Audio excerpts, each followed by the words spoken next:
Mein Name ist Daniela Elbs, ich bin die Inhaberin von Pure Harmony Seifenmanufaktur. Ich mache handgefertigte Seifen, natürliche Seifen. Ich würde jetzt zuerst die Lauge abwiegen und dann die Lauge im Wasser im Waschbecken praktisch hinstellen zum Abkühlen, weil die muss nämlich einige Zeit abkühlen. Ich hoffe, dass die heute schneller abkühlt als sonst. Und dann wiegen wir die Fette ab, bereiten wir alles vor, da kannst du mir dann helfen. Dann werde ich dich da ein bisschen scheuchen. Die Be Happy, die ist so ein bisschen bunt. Schoko, orientalisch und Zitrone. Das ist die Honig-Salz-Seife. Oh, schön. Olivenölseife, da ist nichts anderes drin. Und die Pfirsich-Milchseife. Es gibt ja flüssige Fette, feste Fette und das unterteilt sich noch in Schaumfette. Und die Schaumfette ist zum Beispiel sowas wie Kokosöl oder sowas, damit einfach die Seife ein bisschen schäumt, weil Olivenöl an sich ja nicht schäumt. Die Seife, die wir jetzt hier machen, das ist eine Seife, die ist nicht geeignet, um mit Kindern zu arbeiten. Eben wegen der Lauge. Ja, weil ich hier nämlich meine Seife komplett selber mache. Bei der Glycerinseife habe ich die schon fertig und ich verändere sie nur. Hier mache ich die komplett selber, also von null an sozusagen, bis es dann eine richtige Seife ist. Und das heißt einfach, ich mische die Öle und Fette, gebe Lauge dazu, gebe dann die entsprechenden Düfte und Farben dazu, die ich haben möchte, gebe sie dann in eine Form. Ich kann sie in solche Formen geben. Dann kriege ich halt einen kleineren Seifenbrock. Ja?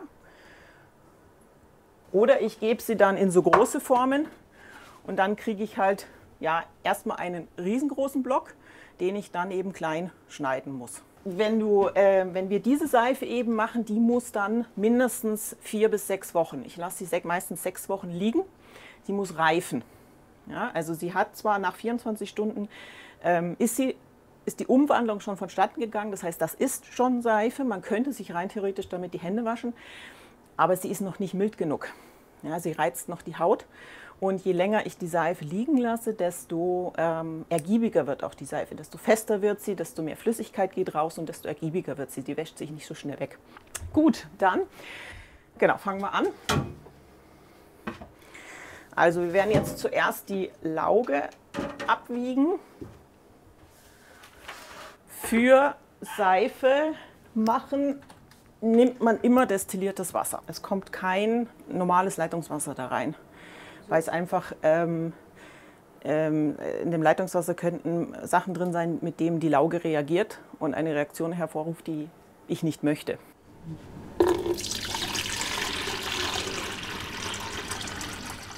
Beim Seifesieden muss man auch so genau wie möglich sein. Das heißt also wie beim Backen, dass ich sage, ach, 250, ach, 255 geht auch. Das geht beim Seifesieden leider nicht, weil sonst die Abrechnungen oder die Abmaße nicht mehr passen. Voilà. Also man muss sehr genau arbeiten. Ja, man muss sehr genau arbeiten. Deswegen ist es manchmal auch, dass man ein bisschen hin und her schenken muss.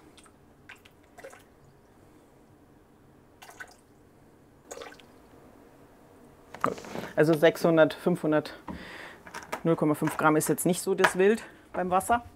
Aber bei den Ölen muss man wirklich ganz genau sein. So. Das ist jetzt die Lauge. Sieht man schon, ist eingepackt, weil ich einfach da auf Nummer sicher gehen möchte, dass auch wirklich nichts auf dem Boden liegt. Und gast die aus? Nee, zur Lauge muss ich Handschuhe anziehen.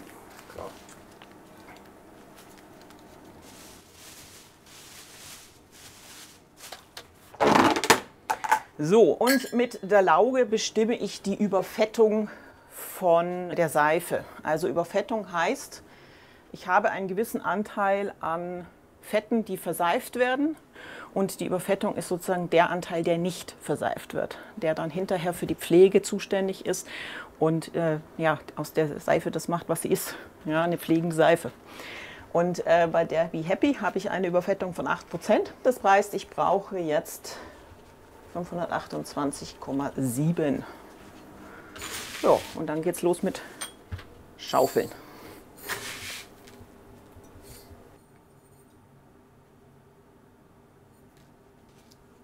Genau.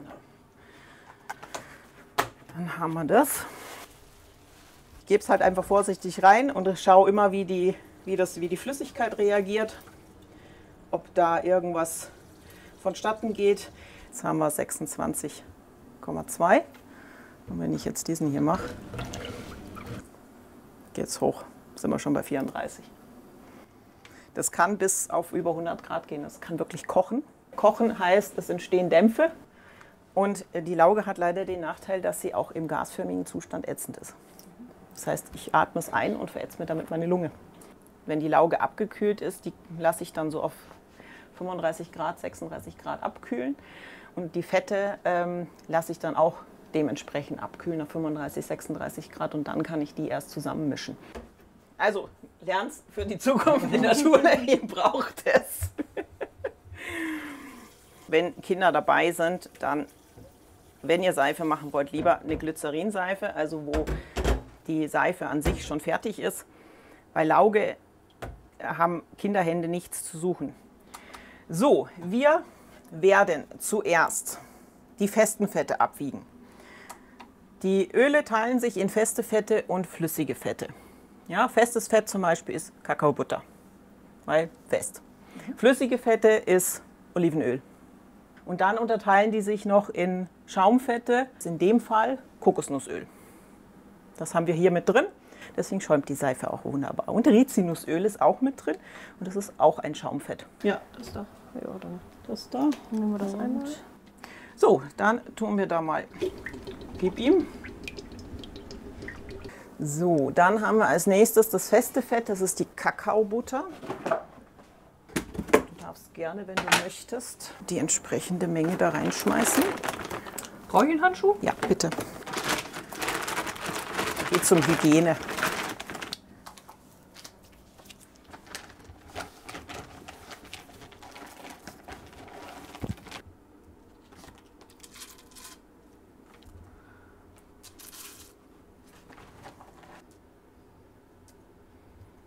Zählt zu den festen Fetten, ist aber leider ab gewissen Temperaturen, wie man dann jetzt gleich hier sieht, flüssig. Das Kokosöl ist eigentlich bei mir immer flüssig.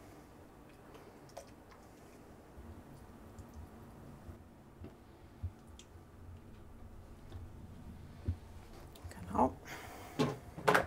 Jedes Öl hat eine Verseifungszahl. Und diese Zahl ergibt dann sozusagen die Menge, die ich an Lauge brauche. So, dann haben wir jetzt das drin. Jetzt brauchen wir die anderen Fette noch. Als nächstes Öl brauchen wir das Mandelöl. Ich überlege mir eine Idee. Und dann muss ich mich hinsetzen, muss mir überlegen, welche Öle und Fette möchte ich in der Seife drin haben. Ja, was soll die machen? Soll es eine Haarseife sein oder soll es eine Körperseife sein? Ja. Wenn ich die dann probegesiedet habe, die ausprobiert habe, also 6 Wochen reifen lassen, ausprobiert habe, eventuell auch dem einen oder anderen Freund, Bekannten, Verwandten in die Hand gedrückt habe und gesagt habe, hier, probiert es mal, testet es mal, sagt mir mal, wie euch die Seife gefällt. Und ich kriege da überall positive Rückmeldungen. Mir gefällt selber die Seife auch, das ist ganz wichtig. Dann kann ich hergehen und sammle mir die ganzen Datenblätter zusammen. Für jede Zutat, für jeden Duft brauche ich Datenblätter. Ich darf nur die gleichen Öle vom gleichen Lieferant verwenden. Ich darf nur den gleichen Duft vom gleichen Lieferant verwenden. Ich darf nur die gleiche Farbe vom gleichen Lieferant verwenden. Ich habe wirklich Kunden, die kommen zu mir und sagen, ah, die Milchseife, die will ich wieder haben. Und die wissen einfach, dass die Qualität gleich bleibt. Es gibt einmal den Kaltverseifungsprozess und den Heißverseifungsprozess. Das, was wir hier machen, ist ein Kaltverseifungsprozess. Das heißt, dass die Öle und Fette und die Lauge relativ in Anführungszeichen kalt verseift werden. Der Heißverseifungsprozess findet dann in einem Kochtopf statt. Also da wird der Seife aktiv Hitze hinzugefügt. Das Rizinusöl zum Beispiel ist für den Schaum da. Wir haben 3 Farben.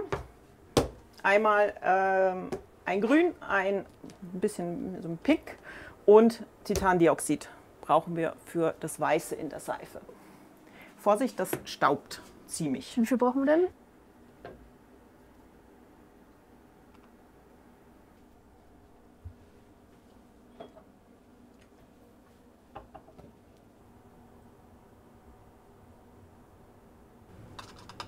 Genau, also wir tun nachher die Lauge da, also das alles zusammenmischen und dann werden hier Seifenleim reingekippt und das kippen wir dann da rein. Weil dann brauche ich nicht so viele Pötte, genau. So, genau. Gut, Dann haben wir das. Jetzt brauchen wir den Duft. Perfekt, passt. Wir brauchen noch einmal das hier, Sodiumlactat. Das ist einfach dafür da, dass die Seife schneller fest wird. Passt. Okay. Genau, die Lauge ausschaut. 71. Also da, wo du kochst, no go. So, jetzt machen wir erstmal hier sortieren. Das ist der Duft, das ist das ist die Farbe. So, gut. Wir werden jetzt das Öl erstmal erwärmen.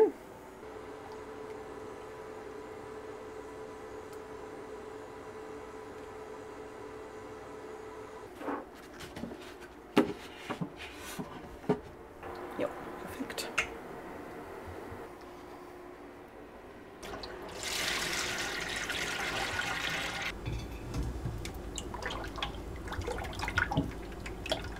Lauge wird immer mit einem Sieb in die Öle und Fette gegeben, einfach um Rückstände zu verhindern, dass die da reinkommen und dann eventuell ja, Probleme auf der Haut gibt, weil vielleicht so ein Laugenklötzchen irgendwie noch da ist.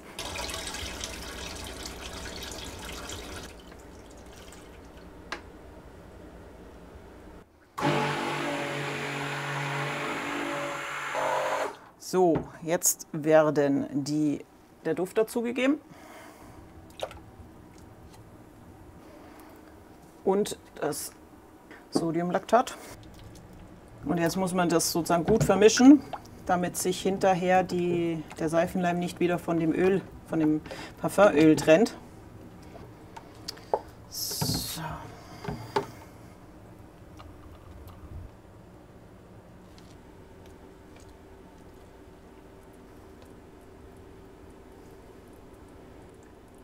So, und dann packe ich hier nämlich das Titandioxid rein. So, und das schütten wir jetzt da rein. Es wird einfach reingegossen, weil das sozusagen die Basis ist.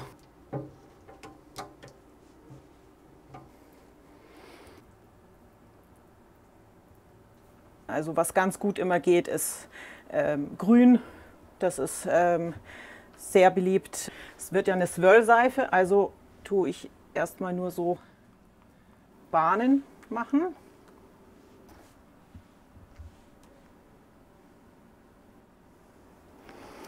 So, und jetzt nehmen wir mal meinen selbstgebauten Swirl.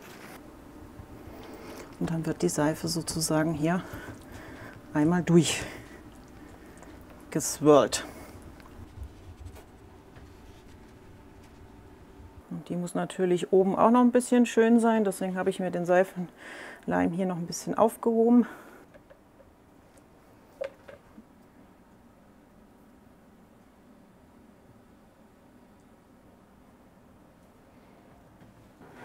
Genau, dann wird die Seife zugemacht und noch ein Tuch drüber, dass sie ein bisschen Wärme kriegt, weil die heizt sich jetzt noch mal auf. Dann findet dieser Verseifungsprozess statt. Die Seife bleibt jetzt 24 Stunden so liegen und morgen kann ich die Seife dann ausformen und kann sie erst in Seifenblöcke schneiden und dann werden sie in die einzelnen Seifenstücke geschnitten.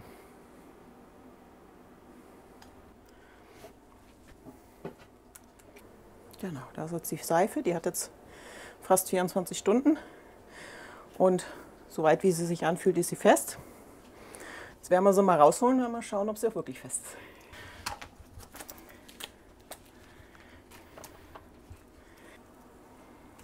Ja, schaut gut aus. Wenn du da unten in der Mitte hinlangst, dann merkst du, dass die noch ein bisschen warm ist. Oh, merkst ja. du es? Ja, das kommt noch von dem Verseifungsprozess. Dann habe ich hier mein Schneidewerkzeug.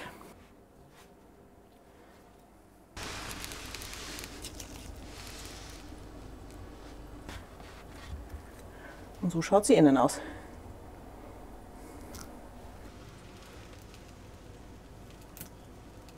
alleine, wenn du jetzt das vergleichst, das und das, Ja, hast das du ist auch alles schon wieder einen Unterschied. Ja, einmal.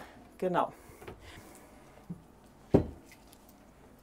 Ja, und dann machen wir es einfach so, ich lege das hier drauf, runtergedrückt und dann hat man ein Seifenstück.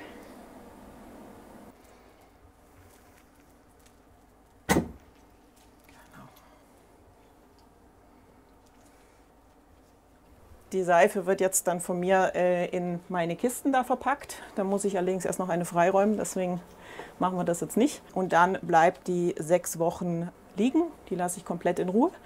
Und nach 6 Wochen kann ich die Seife dann verpacken und dann ist sie fertig zum Verkauf und kann mit auf den Markt. Da du das Video bis hierhin angesehen hast, bist du bereit, einen Daumen nach oben zu geben. Und vergiss nicht, unseren Kanal zu abonnieren, wie man macht auf YouTube und Telegram.